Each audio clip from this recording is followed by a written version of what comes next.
नमस्कार। बिहार में एक बड़ा मामला सामने आया। दरअसल बिहार पुलिस ने एसआईटी टीम में शामिल अभिषेक पटेल को AK-47 से गोली चलाने के इल्जाम में निलंबित कर दिया है। अपने आप में ये बड़ा मामला इसलिए बन जाता है क्योंकि तेजस्वी यादव जो नेता प्रतिपक्ष है, उन्होंने ये बात पहले भी कही थी कि जिस तरीके से बिहार में छात्रों के साथ में बर्बर तरीके से व्यवहार किया गया, वो कहीं से भी एक्सेप्टेबल नहीं है। और जो मुख्यमंत्री हैं सम्राट चौधरी, एक तरीके से वो सड़क छाप आदमी की तरह व्यवहार कर रहे हैं। इस तरह का जो बयान है और इस तरह का जो आरोप है, वो तेजस्वी यादव ने कल भी लगाया था और आज भी सम्राट चौधरी को वो घेरते हुए दिखाई पड़ते हैं। और यहाँ पर एक बार फिर तेजस्वी यादव कहते हैं कि 7 हत्याओं का आरोपी और बिहार का सीएम सड़क छाप आदमी है, जिसने तमाम लोकतांत्रिक परंपराओं को ताक पर रख के छात्रों के ऊपर AK-47 गोली तक चलवा दी। तेजस्वी यादव ने जिस तरीके से यहाँ पर सम्राट चौधरी के ऊपर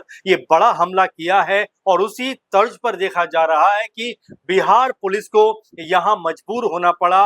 एसआईटी टीम में शामिल अभिषेक पटेल को सीवान में जब छात्र प्रदर्शन कर रहे थे, उस वक्त उन्होंने AK-47 से गोलियां चलाई। और उसके बाद में जब ये फुटेज सामने आया, कल इसके ऊपर तेजस्वी यादव ने भी पूरी तरीके से सरकार को घेरा और आज इस जवान जिसका नाम अभिषेक पटेल है, उनको निलंबित कर दिया गया। अब ये जो मामला है, ये लगातार कहीं ना कहीं बड़ा रूप लेता हुआ दिखाई पड़ रहा है। पूरे बिहार के अंदर देखा जाए तो इस समय सम्राट चौधरी सरकार को और इस फैसले को लगातार ये कहा जा रहा है कि क्या बिहार के अंदर अब आवाज उठाना भी जुल्म हो गया है, एक तानाशाही वाला रवैया हो गया है। क्योंकि जिस तरीके से यहाँ 3 छात्रों की बात की गई कि 3 छात्रों के को गोली मारी गई, उनको जख्मी किया गया। तेजस्वी यादव कल मेदांता में उनसे मिलने भी पहुंचे थे और उसके बाद उन्होंने कहा था, मुख्यमंत्री सम्राट चौधरी जी, घर में मत बैठिए, बाहर निकलिए, इन छात्रों से मिलिए। और इन छात्रों का कोई दोष नहीं है, किसी का बर्थडे था, कोई मार्केट आया हुआ था, लेकिन पुलिस ने जिस बेरहमी के साथ इनके साथ में सलूक किया है, तो जवाबदेही आपकी बनती है। तेजस्वी यादव ने कल इस बात को कहा था कि जिस तरह से छात्रों के ऊपर AK-47 से गोलियां चलाई गई, सीधा सीधा ये हत्या का मामला बनता है। और ये मामला सम्राट चौधरी जो मुख्यमंत्री हैं, उनके ऊपर दर्ज होना चाहिए। और इसी तर्ज पर देखा जाए तो यहाँ पर जो आरजेडी की नेता हैं प्रियंका भारती, वो भी यहाँ पर अपना रुख स्पष्ट करती हुई दिखाई पड़ती हैं और पार्टी का पक्ष रखते हुए कहती हैं कि जिस तरीके से बर्बर तरीके से छात्रों की पिटाई की गई, उनके ऊपर गोलीबारी की गई, वो सवालों के घेरे में आता है। क्योंकि बिहार के अंदर जो अपराधी हैं, बलात्कारी हैं, वो तो खुलेआम घूम रहे हैं, लेकिन छात्रों के ऊपर गोलीबारी की जा रही है, छात्रों को जो है निशाना बनाया जा रहा है। सम्राट सरकार जो फर्जी एनकाउंटर कराती है, यहाँ पर छात्रों के साथ में जिस तौर पर पेश आई है, वो अपने आप में कई तरह के गंभीर सवाल खड़े करता है। क्योंकि न सिर्फ गोली चली है, बल्कि जो सैकड़ों छात्रों को जेलों में भी बंद किया गया है, FIR तक दर्ज हुई है। और इसी तर्ज पर तेज प्रताप यादव जो JJD के अध्यक्ष हैं, और वो भी छात्रों की आवाज बुलंद करते हुए दिखाई पड़ रहे थे, लेकिन उनको भी जेल के अंदर डाल दिया गया। और इसी बात को लेकर अब पूरे बिहार के अंदर ये मामला जो है वो तूल पकड़ता हुआ दिखाई पड़ता है। और यहाँ पर क्या चिराग पासवान इस बात के ऊपर अपना बयान देते हुए नजर आए, क्योंकि हर मुद्दे पर जो चिराग पासवान है, वो मुखर होते हुए दिखाई पड़ते हैं। अब इस मामले के ऊपर क्या जीतन राम मांझी भी अपना ओपिनियन देते हुए दिखाई पड़ेंगे, क्योंकि जो भरत तिवारी एनकाउंटर हुआ था, उसमें भी उन्होंने पुलिस का पक्ष रखा था कि पुलिस ने जो किया है वो ठीक किया है। तो क्या यहाँ पर जो जवान ने AK-47 का इस्तेमाल किया है, जो छात्रों के ऊपर गोली चलाई है, क्या उसको भी वो सही ठहराएंगे? अभी तक उनका कोई स्टेटमेंट नहीं आया। तो ऐसे में बिहार सरकार लगातार इस पूरे मामले के बाद में घिरी हुई दिखाई पड़ती है। तेजस्वी यादव ने तो मुखर होते हुए यहाँ तक कह दिया कि अगर जो पकड़े गए छात्र हैं, उनको अभी नहीं छोड़ा गया, तो बिहार में एक बड़ा आंदोलन करेंगे और इसका खामियाजा जो है वो सम्राट चौधरी को भुगतना पड़ेगा, मुख्यमंत्री को भुगतना पड़ेगा, बिहार सरकार को भुगतना पड़ेगा। क्योंकि छात्रों के ऊपर जिस तरीके से यहाँ पर गोलीबारी की गई है, जिस तरीके से उनको निशाना बनाया गया है वो बेहद बर्बर तरीका है और इसी बात को लेकर अब समूचे बिहार के अंदर न सिर्फ बयानबाजी हो रही है बल्कि सम्राट चौधरी के को लेकर और उनके उनके फैसले को लेकर सरकार का जो इस पे रुख रहा है उसको लेकर अपने आप में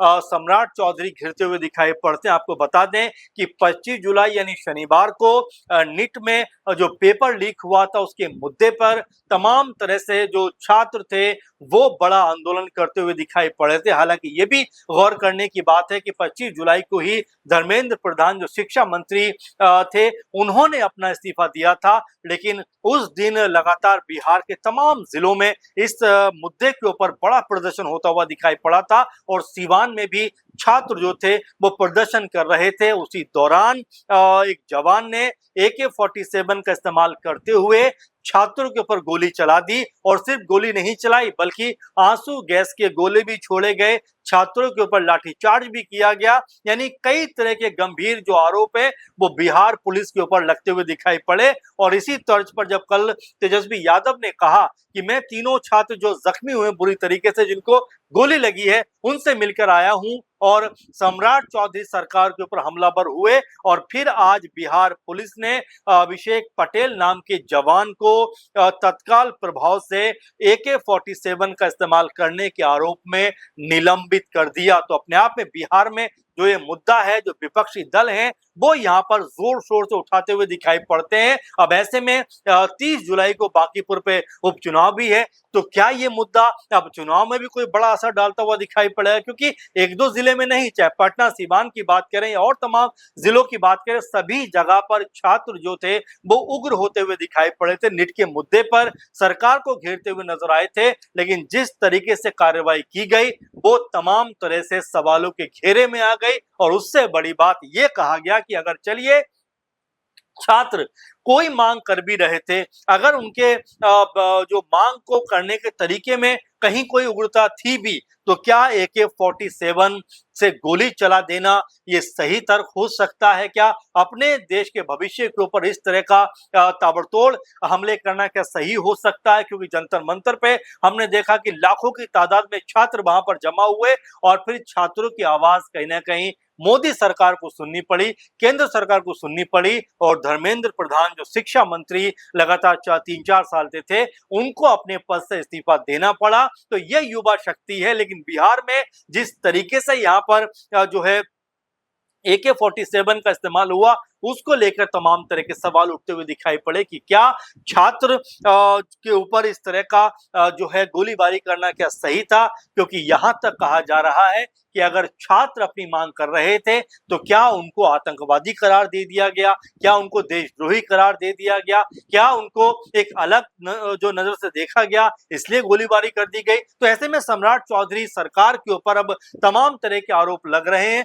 तमाम तरह के उनके ऊपर इल्जाम लग रहे हैं। अब ऐसे में सम्राट चौधरी सरकार, क्योंकि सिर्फ बीजेपी नहीं बल्कि उनके साथ में JDU भी है, LJPR भी है, उपेंद्र कुशवाहा की जो है उनकी पार्टी भी है और यहाँ पर बीजेपी भी है। तो ऐसे में अब बीजेपी के ऊपर क्या दबाव पड़ेगा? क्योंकि अभी परसों भी हमने देखा कि विधानसभा में 2 दिन पहले बीजेपी और JDU के बीच में तकरार होती हुई दिखाई पड़ी। तो क्या इस मुद्दे के ऊपर भी एक अलग रुख बिहार में देखने को मिलेगा? और जो सत्ताधारी पार्टी के साथ में तमाम दल हैं, चाहे चिराग पासवान हो, चाहे जीतन राम मांझी हो, चाहे उपेंद्र कुशवाहा हो, चाहे JDU हो, क्या अपना अलग रूप और यहाँ पर बयान देते हुए दिखाई पड़ेंगे? क्या लगता है आपको कि क्या छात्रों के ऊपर जिस तरह से AK-47 का इस्तेमाल किया गया और उसके बाद बिहार पुलिस ने अपनी गलती मानते हुए SIT में शामिल अभिषेक पटेल को जिस तरह निलंबित किया है, तो क्या सरकार बैकफुट पे है? कमेंट जरूर करिए। फिलहाल के प्रोग्राम में बस इतना ही, आपसे फिर मुलाकात होगी।